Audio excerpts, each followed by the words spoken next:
दोस्तों आज हम पढ़ने वाले हैं पादप जगत के बारे में, यानी कि प्लांट किंगडम। इस टॉपिक को हम कवर करेंगे दोस्तों बहुत ही मजेदार ट्रिक के साथ। और दोस्तों ये टॉपिक है वो एग्जाम की दृष्टि से बहुत ही इंपॉर्टेंट है, इसलिए मैंने इस वीडियो को बहुत ही अच्छी तरीके से बनाया है। सारे इंपॉर्टेंट क्वेश्चन है वो इसमें डाल रखा है दोस्तों। तो दोस्तों पादप जगत यानी कि प्लांट किंगडम है वो बॉटनी सब्जेक्ट का एक टॉपिक है, जिसके जनक यानी कि वनस्पति विज्ञान के जो जनक है उनका नाम है थियोफ्रास्टस। तो दोस्तों पादप जगत को पृथ्वी पर मिलने वाले पौधों की पहचान तथा पारस्परिक समानताओं व असमानताओं के आधार पर इसका दोस्तों अलग अलग भागों में वर्गीकरण किया गया है दोस्तों। और दोस्तों सर्वप्रथम है वो 1883 में एक्लर ने इसका स्पष्ट रूप से वर्गीकरण किया था, जिसे पादप जगत को दो भागों में बांटा गया, जिसका नाम है अपुष्पोद्भिद तथा पुष्पोद्भिद यानी कि क्रिप्टोगैम्स एंड फेनिरोगैम्स। तो दोस्तों अपुष्पोद्भिद पादप उन्हें कहते हैं जिनके पौधों में पुष्प और बीज नहीं होता है, तथा पुष्पोद्भिद पादप उन्हें कहते हैं जिनमें फूल फल और बीज पूर्ण रूप से विकसित होता है। ठीक है, इसके नाम से भी स्पष्ट हो रहा है कि अपुष्प यानी कि जिसमें पुष्प नहीं हो वो समूह है वो अपुष्पोद्भिद होगा, और जिसमें फूल और बीज हो वो क्या कहलाएंगे, पुष्पोद्भिद। ठीक है, और दोस्तों अपुष्पोद्भिद पादप को भी अलग अलग तीन भागों में बांटा गया है, थैलेफाइटा, ब्रायोफाइटा तथा टेरिडोफाइटा। तो दोस्तों इनके जो एग्जाम्पल है उनको हम ट्रिक के माध्यम से याद करेंगे दोस्तों। तो दोस्तों थोड़ी थोड़ी इनके बारे में जानकारी पहले ले लेते हैं दोस्तों। तो थैलेफाइटा है वो पादप जगत का सबसे बड़ा समूह है, और इसी में सबसे ज़्यादा पादपों की प्रजातियां पाई जाती है। और ये है दोस्तों थैलस यानी कि सुकाय शरीर के रूप में होता है, यानी कि थैलेफाइटा वर्ग के जो पौधे होते हैं वो एकदम से सुकाय होता है, यानी कि उनमें हम देखेंगे तो जड़, तना, पत्ती इनके हमें अलग से भाग नहीं दिखाई देंगे दोस्तों, यानी कि एक ही इनका शरीर होगा। जैसे आपने काय देखी होगी, इनका जो आकार है वो एकदम से सुकाय होता है, यानी कि इनकी जो काया होती है वो एकदम से यानी कि समान रूप से होती है। ठीक है, और दोस्तों ये ज्यादातर थैलेफाइटा वर्ग के जो पौधे हैं वो जल में पाए जाते हैं, और वहीं हम ब्रायोफाइटा के बारे में बात करें तो यह जल और थल दोनों में पाया जाता है दोस्तों। और इसी कारण इसे है जो वनस्पति जगत का उभयचर यानी कि एम्फीबिया वर्ग भी कहा जाता है, यानी कि यह जल और थल दोनों में पाया जाता है, इसी कारण इसे उभयचर वर्ग भी कहा जाता है दोस्तों। अगर बात करें टेरिडोफाइटा की तो इसमें जड़, तना तथा शाखा और पत्तियों में इनमें विभेद किया जा सकता है दोस्तों। तीनों वर्ग है, इनमें ना तो बीज पाए जाते हैं ना ही फूल, पर जड़, तना और शाखा में इसका वर्गीकरण मिल सकता है दोस्तों। यानी कि थैलेफाइटा में बात करें तो इसमें जड़, तना और पत्तियां नहीं होगी, और ये जल में पाए जाते हैं। और ब्रायोफाइटा है वो जल और थल दोनों में पाए जाते हैं, जबकि टेरिडोफाइटा है वो ज्यादातर आपको थल स्थल में देखने को मिलेगा, यानी कि जहां पर छायादार नमी हो या फिर जंगल में ज्यादातर ये आपको देखने को मिलेंगे। तो जहां पर दोस्तों थैलेफाइटा में जड़, तना और पत्ती का अभाव रहता है, वहीं टेरिडोफाइटा में इनमें जड़, तना तथा शाखा में विभेदित किया जा सकता है। तो हम कह सकते हैं दोस्तों ब्रायोफाइटा है वो थैलेफाइटा तथा टेरिडोफाइटा के एकदम से बीच में है। ठीक है, यानी कि इन दोनों का मध्य रूप है वो ब्रायोफाइटा है दोस्तों। और दोस्तों बात करें इनके सेवन उत्तक की यानी कि वेस्क्यूलर टिश्यूज की, तो दोस्तों थैलेफाइटा तथा ब्रायोफाइटा में सेवन उत्तक इनके नहीं होते हैं, जबकि टेरिडोफाइटा में इसके सेवन उत्तक होते हैं। ठीक है, हमको पता है कि सेवन उत्तक दो प्रकार के होते हैं, जाइलम और फ्लोएम। जाइलम है वो पौधों में जल को पहुंचाता है, जबकि फ्लोएम है वो खाद्य पदार्थों को पहुंचाता है। तो दोस्तों टेरिडोफाइटा वर्ग के पौधों में जाइलम में वेसेल तथा फ्लोएम में सहकोशिकाएं अनुपस्थित होती है। ठीक है, तो आपको ये भी ध्यान रखना है कि टेरिडोफाइटा में सेवन उत्तक तो होते हैं, पर इनकी जो कोशिकाएं है जाइलम की वेसेल तथा फ्लोएम की सहकोशिकाएं है वो अनुपस्थित होती है दोस्तों।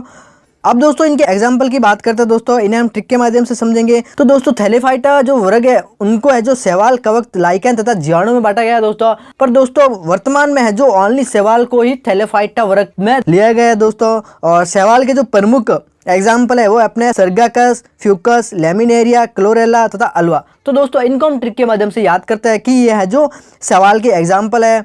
तो दोस्तों यहाँ से अपनी ट्रिक स्टार्ट होती है। अगर दोस्तों मैं आपके घर आ जाऊँ मेहमान के रूप में, तो आप मेरी क्या करेंगे, सेवा करेंगे। ठीक है, तो यहाँ पर दोस्तों सेवाल से हम वर्ड उठाएंगे, सेवा से। ठीक है, अगर दोस्तों मैं आपके घर आ जाऊँ तो आप मेरी क्या करोगे, सेवा करोगे।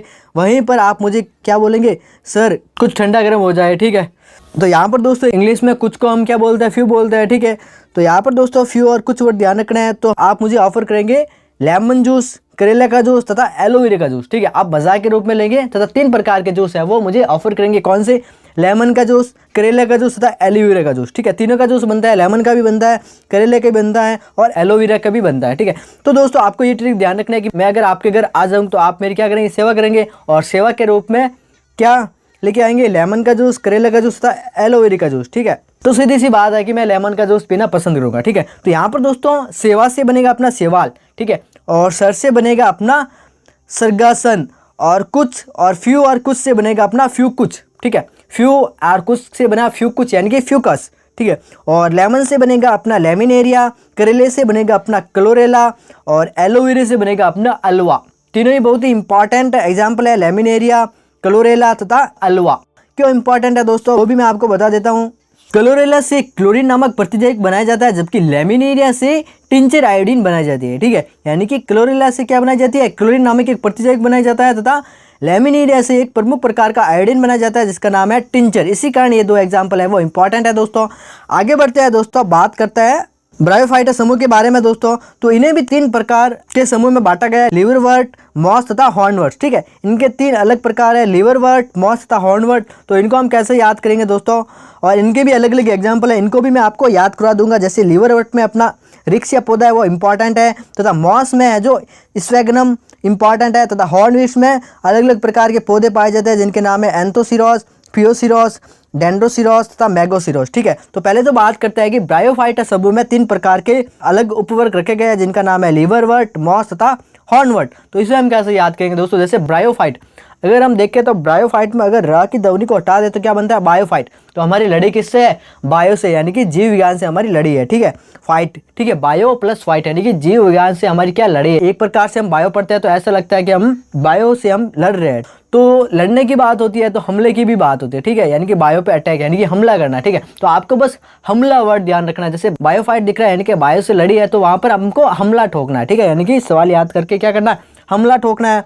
तो हमला से हाथ से बनेगा अपना हॉर्नवर्ट, माँ से बनेगा अपना मॉस, ला से बनेगा अपना लिवरवर्ट। क्योंकि आपको तीनों वर्ड याद भी होंगे, लिवरवर्ट, मॉस तथा हॉर्नवर्ट, जो कि पादप जगत से रिलेट होंगे, पर कहीं ना कहीं आप भूल जाओगे कि यह किस समूह से रिलेट करता है। तो आपको बायोफाइट वर्ड है वो ध्यान रखना है, यानी कि हमारी लड़ी है वो बायो से है, फाइट मतलब लड़ी। तो सीधी सी बात है, हमला ठोकेंगे तो हमला से आपको याद आ जाएगा कि ये तीनों प्रकार है वो ब्रायोफाइट से संबंधित है। हाथ से बनेगा अपना हॉर्नवर्ट, माँ से बनेगा अपना मॉस और ला से बनेगा अपना लिवरवर्ट। अब हमको देखना है कि रिक्सिया है वो लिवरवर्ट का उदाहरण है, ठीक है। तो रिक्सिया, लिवरवर्ट, अगर दोस्तों लीवर हमारे लीवर में हर्ट हो जाए तो एक प्रकार का हमारे लिए रिस्की है, ठीक है, कभी भी जान जा सकती है। तो इस रिस्क वर्ड से आप रिस्क याद कर सकते हैं। वापस से बता दो कि लीवर वर्ड को हम हर्ट कर दें, अगर दोस्तों हमारे लीवर में किसी भी प्रकार का हर्ट है तो ये है जो हमारे लिए रिस्की है, ठीक है, कभी भी जान जा सकती है। तो रिस्क से आप रिस्क याद कर सकते हैं। अब बात करते हैं दोस्तों स्फेगनम, ठीक है। तो स्फेगनम में एक वर्ड आ रहा है गन, स्फेगनम में एक वर्ड आ रहा है गन, और जब भी हम किसी को गन से मारते हैं तो उसका है वो मॉस निकल जाता है, ठीक है। क्या निकल जाता है, मॉस, यानी कि मीट निकल जाता है, ठीक है। तो यहाँ पर दोस्तों मॉस वर्ड है वो आपको याद आ जाएगा स्फेगनम से। अब बात करते हैं दोस्तों हॉर्नवर्ट के एग्जाम्पल, एंथोसिरोस, फियोसिरोस, डेंड्रोसिरोस और मेगासिरोस। इन सब में एक पिच्ची की ध्वनि आ रही है, सिरोस सिरोस सिरोस, ठीक है। यानी कि शोर जैसी ध्वनि दे रहा है, सिरोस मतलब शोर, शोर सिरोस, शोर सिरोस। शोर किससे होता है, ज्यादातर हॉर्न से होता है, ठीक है। ट्रैफिक में हॉर्न से क्या होता है, शोर होता है, ठीक है। तो हॉर्न वर्ड से आप याद कर सकते हैं हॉर्न वर्ड्स। अब दोस्तों इन एग्जाम्पल में जो सबसे प्रमुख एग्जाम्पल है वो अपना स्फेगनम का, ठीक है। स्फेगनम से आपका उदाहरण पूछा जा सकता है दोस्तों एग्जाम में, क्योंकि इसका जो प्रयोग है वो ईंधन तथा एंटीसेप्टिक के रूप में किया जाता है, और यह पौधा है जो अपने से 18 गुना पानी है वो अपने अंदर सोख सकता है।